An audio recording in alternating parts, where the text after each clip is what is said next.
PRE in the afternoon. Good afternoon. Joining us on the line now is Tracey Curtis-Taylor. She is renowned as one of Britain's foremost female adventurers, but she had to fight against the odds to make her dreams come true. Her memoir, Bird, tells her story and also pays homage to two historic aviators. There's also a documentary film going to be released this year. Welcome to the show, Tracey. Hi, very nice to be here, Hannah. Oh, it's great to have you with us. Thanks for joining us. So tell us a little bit about your journey and how your adventure story began. Well, it started a time ago. This is really a life story, I suppose. I didn't come from an aviation family, but I had my first experience of flight when I was 16 in Canada, and that was really a game changer. So I had an introductory flight. But it wasn't until I emigrated to New Zealand in the early 1980s that I started flying in earnest. And of course, there it was accessible in terms of local aero clubs, and I could actually afford to do it. So, which was not something I could do in England. So that was the start of it all. And then I just really waitressed my way through a private and a commercial license and instructed for a few years. But it was really when I got into flying older aeroplanes, that was really my presiding interest. I just was passionately in love with these old aeroplanes. They were just so exciting and so idiosyncratic. But it was 25 years later that I started doing these expeditions, which was flying my 1942 Boeing Stearman. This was an aeroplane that I had restored in the first instance to fly Africa in 1913. So I was following the route of a very famous aviator in the 1920s, but largely forgotten these days. And that was Mary Heath's flight up Africa, the first person to fly solo from Cape Town back to England. So that was the start of it. We were making a documentary about that, this forgotten aviator. And then off the back of that, I went on and flew from England to Australia, really celebrating Amy Johnson's flight. Amy was the first woman to fly solo from England to Australia. And again, it was just an epic flight, this wonderful adventure by this slip of a girl who only had less than 100 hours in her logbook. And she makes it against all the odds. So it was an astonishing story in history. Amazing. And what is it like flying such a big distance on your own? Well, these are supported flights. I'm not flying as the pioneers were. I'm separated by 85 years of history here. So they were flying in what was then predominantly British Empire. So, little in the way of airspace or the sort of boundaries and borders that we're up against now. Flying in a post 9/11 world, it's riddled with bureaucracy and security issues and procedures and so forth. So it's not easy taking a vintage aeroplane. But, I'm flying with a crew. We had a film crew. I got engineering support. And it wasn't just a flight. I built a whole outreach campaign around the flights with the help of my sponsors, Boeing and Artemis and so we were taking this message out to the world really about the opportunities in aviation and aerospace for women, because this is an industry where women are still badly underrepresented and at a time when, the airlines are crying out for pilots and engineers. There's this opportunity, there's still only about 5% of commercial pilots who are female. So what we were trying to do is use this example in history, this kind of under-recognized contribution that women have made to aviation and use the pioneers as a kind of inspiration for the modern generation. Definitely. Why do you think they're so underrepresented women with regards to aviation now then? Well, I think it represents the deep cultural barrier in aviation. It remains probably still the biggest boys' club in the world. But historically, going back to World War I, this was, it was a military culture, and it banned women from flying, one in the military or commercially. And even though some 30,000 women in Britain had worked building aeroplanes in World War I, not one of them had a job in civil aviation between the wars. And this is the culture that was established. And this is why the interwar period was of such huge interest to me. This is when the women really came into their own. Yeah. And, when these wonderful pioneers who made these solo flights and really captured the imagination of the world, they were some of the first global celebrities. And, they are rather overlooked in history, actually. So how do you explain the difference? Because technology has advanced so much since the plane that you're talking about from the 1940s. What is the difference between you flying a much more modern plane compared to one of the ones you've got from the 40s? Well, for example, when I'm flying, it's an open cockpit biplane, and these airplanes, it's really 1920s technology. They were designed to be landed in big open fields, grass strips into wind. So when you consider taking these into sort of international airports, sealed runways, often with tailwinds, crosswinds, all of those are a hazard to this kind of flying. And of course, you're just so exposed. You're exposed to the elements so it's really quite different. But of course, I do have the benefit of modern GPS, which need, in fact, to navigate the airspace. It's just so complex, and in going into some of these bigger airports, it's very difficult. So the sorts of the irony is that these pioneers were flying the sports planes of their day, at the modern edge of aviation at the time. But I've gone backwards in that regard. I'm flying a vintage aeroplane in the modern day. I mean, they probably would have laughed at me, really. So I'm something of an anachronism, even in my own day. So. Yeah, amazing.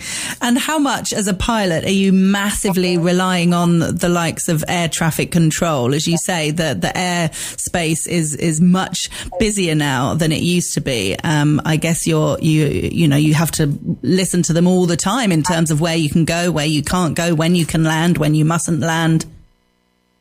Yeah, well, you've got to be very careful with the flight planning and obviously to sort of understand the route, because it's obviously quite difficult in an open cockpit. Even reading a modern chart is quite challenging. Back in the day, the pioneers had old AA maps, and in some respects, those were a lot easier to use. Just vinyl flip over ones with basic topographical information. But now these aviation charts are so dense that you can't honestly read these in an open cockpit with the vibration, the wind factor, and you're in goggles with gloves on. It's very difficult to do. So it's fantastic having obviously modern GPS to do that. So it's complex, but it's manageable. But of course, when you land at these airfields, there's nothing to support an aeroplane like mine, which is why we had to be totally self-sufficient. Often we were even carrying fuel for the steerman.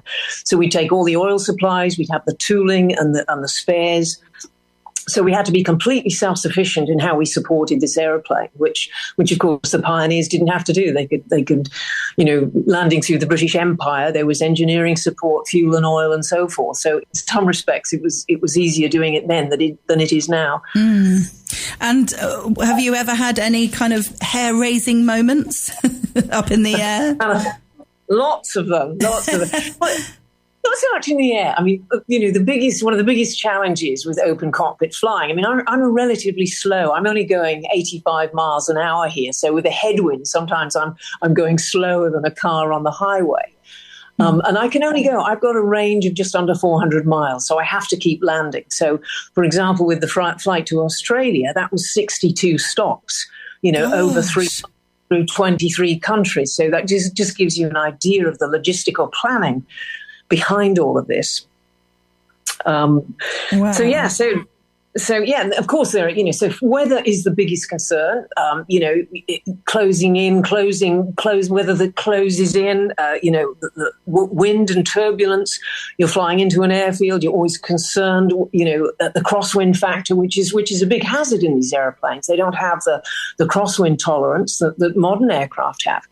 And of course, you have to do exactly as you're told. I mean, flying into one airfield in Penang, I had a sort of quartering tailwind, and I appealed to the air traffic controller, could I land on the opposite vector? And he refused. He wouldn't change the traffic pattern to accommodate me. So I just had to sort of bite the bullet and try and manage it as best I could, really. So there were all sorts of, considerations like that just don't apply with modern aircraft.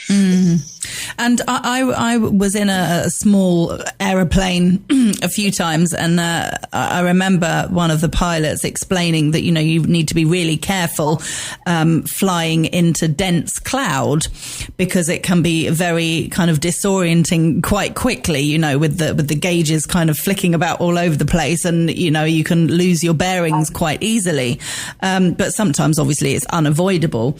Have you been in that situation many times where you kind of really need to think about where you are when you can't see anything other than cloud all around you?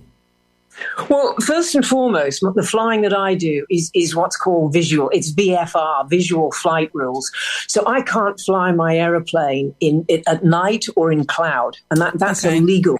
Okay. You know, I've got to be, you know, so far away from clouds. I can't fly into cloud because I don't have the instruments to orientate the aeroplane. Mm-hmm. So no, I have to avoid that very, very carefully. But, you know, sometimes I flying in weather, actually, funnily enough, some of the worst weather I ever flew in was in Europe.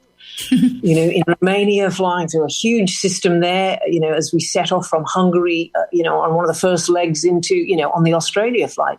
But the weather was on the deck, and you know, it was just very murky, and you know, the rain kicked in, and you just think, oh my God, I'm going to have to try and put it down on a field or on a road or something. So it's crazy, but you just have to try and pick your way through it, or again, work with alternate airfields. You know, that's the key in the flight planning, so that you always know you've got an escape route out of it.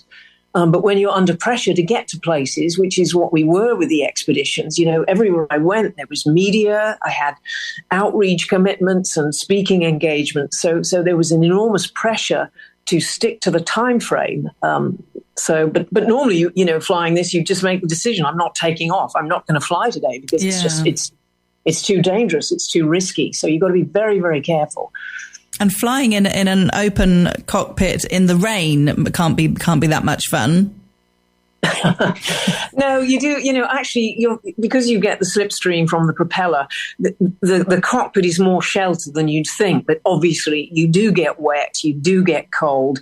You know, I've been freezing at times. You know, flying it below, and of course, there's the wind chill factor as well at altitude, and you know, so it can be deeply unpleasant. I have to say, you know, sometimes I've landed after a 4 or 5 hour flight, frozen, dying to go.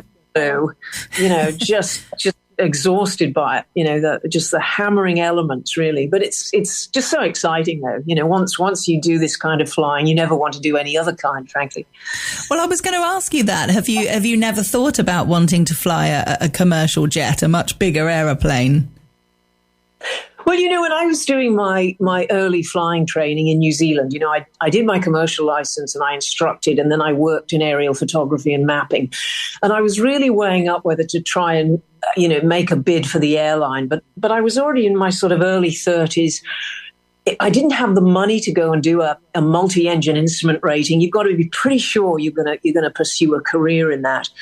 And I wasn't, to be honest. I loved flying the old stuff, so I tended to treat it more like a hobby.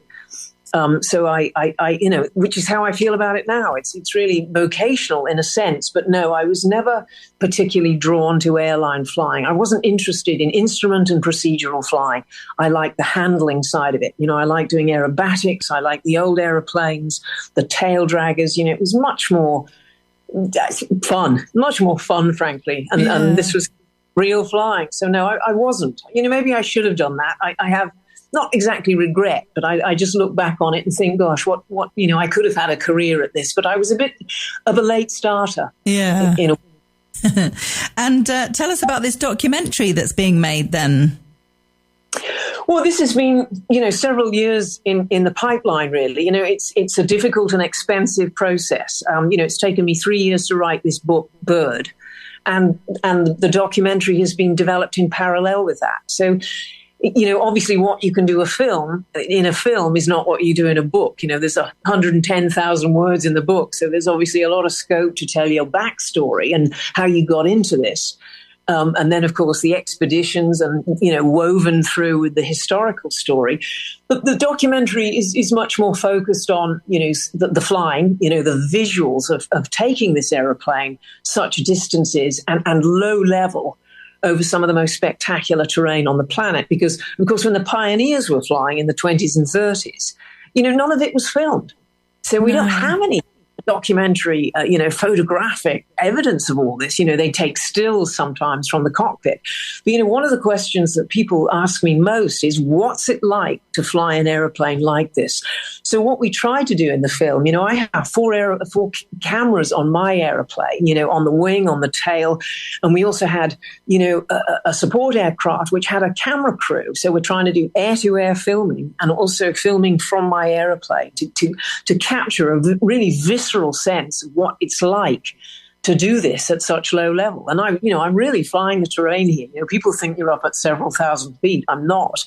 I'm literally just a few hundred feet above the ground flying this. Gosh. So that's what you do to get the views and to get the wonderful photography. You've got to do this quite low. Yeah, incredible. And you've cheated death twice. Probably a lot more than that, Hannah. But Can you share an experience with us? Well, the first time I think, people have this perception that flying is really dangerous and aeroplanes, etc. But my experiences in boats have been a lot more hazardous than almost anything I've encountered in an aeroplane, even though I have crashed. But one of my first near-death experiences was being hurled out of a jet boat in New Zealand. And this was on a practice run on a race. And I really had little experience of this and just breezed into the front of this boat. I wasn't strapped in or anything. And it was just a practice run and we just hit. I saw this disturbance in the water ahead and screamed at the last minute, but it was a submerged log. So the boat just literally got airborne and we were both thrown out. So the chap who was driving the boat hurled out of the boat and I hit this shingle beach. And I nearly broke my neck, actually, but I was kind of hurtled up the beach on my front and so badly winded, I thought I was having a heart attack. And I still suffer from the injuries. I mean, I just neck pain and lower back pain. But so that's the worst physical accident I ever had. I mean, even my own crash in the airplane, I didn't even have jet, whiplash. So I guess the other one was my own crash in the Arizona desert. So that was an engine failure. Just shortly after takeoff out of Winslow in Arizona, and the engine lost power. And of course, you're already at nearly 7,000 feet above sea level. So with an aspirated engine, you're flying on reduced power anyway. This is an aeroplane that will only go up to, say, 10,000 feet. So you've got less than half the engine power taking off at that density altitude. And then shortly after takeoff, it lost just under 300 RPM, and that was enough to stop it flying. So although it doesn't drop out of the sky, I was only at about 80 feet, so I just put the nose down, and because there were power lines ahead and buildings ahead, I just took it through a gentle turn, some 30 degrees, and just flew it into the ground, and then it somersaulted. I'd hit a sage bush, which ripped the right-hand undercarriage leg off and sent it into a diagonal cartwheel. So it was a pretty violent sort of minute or so. But because of the big wooden double wings, they absorbed the energy of the crash, and we were in the cockpit, right in the center of that whirling, centrifugal motion. So we were completely unharmed in the middle of all this, but the airplane was all but destroyed. So it was pretty harrowing. But, I can imagine. But you still keep going. I mean, for something that's such a big passion for you, how do you feel about the fact that so many people are scared of flying? Well, I think that's just that irrational thing, isn't it? If they actually did more of it. I mean, some people just don't like the sensation of it and so on. They never get over the anxiety. But, most people, if they just had some basic training and they went incrementally through that and learned to control the aeroplane, a bit like driving, most people could do it. And of course, you're moving in 3 dimensions, and as well as controlling the machine, you've got to visually, have all this spatial awareness, and you're obviously on the radio, you're navigating, so you've got to know where you are, and then you're also talking to controllers. So there's a lot of activity in the cockpit. So that's the real challenge, is just keeping all of that going. But But I just feel really fortunate, frankly, to have done the sort of flying I have, because it's obviously getting harder and harder to do it. The world is changing. It becomes more and more complex, and with all the, the carbon footprint issues and so forth, I feel like I've been incredibly fortunate to do this rare flying as I have, because, gosh, there aren't many people who get to fly the world like this in an aeroplane like mine. Yeah. Well, it's been lovely to chat with you, and thank you for sharing your story. The book is called Bird, and it's available on our website, tre.radio. It's by Tracey Curtis-Taylor, who we've been chatting with. Tracey, any news on when the documentary might be out? But we're just finalising that now, so I would hope in about 4 or 5 months, the middle of the year, the summer. It'll be out in the summer. Okay, fantastic. And do we have a title? It's Bird. It's also called Bird. Wonderful. Oh, we look forward. Bird book and Bird film. And it'll be the musical next, Hannah. Yeah. Oh, wonderful. Well, it's been lovely chatting with you, Tracey. Thanks so much for joining us. Thank you so much, Hannah. Take care. Thank you for listening to Talk Radio Europe.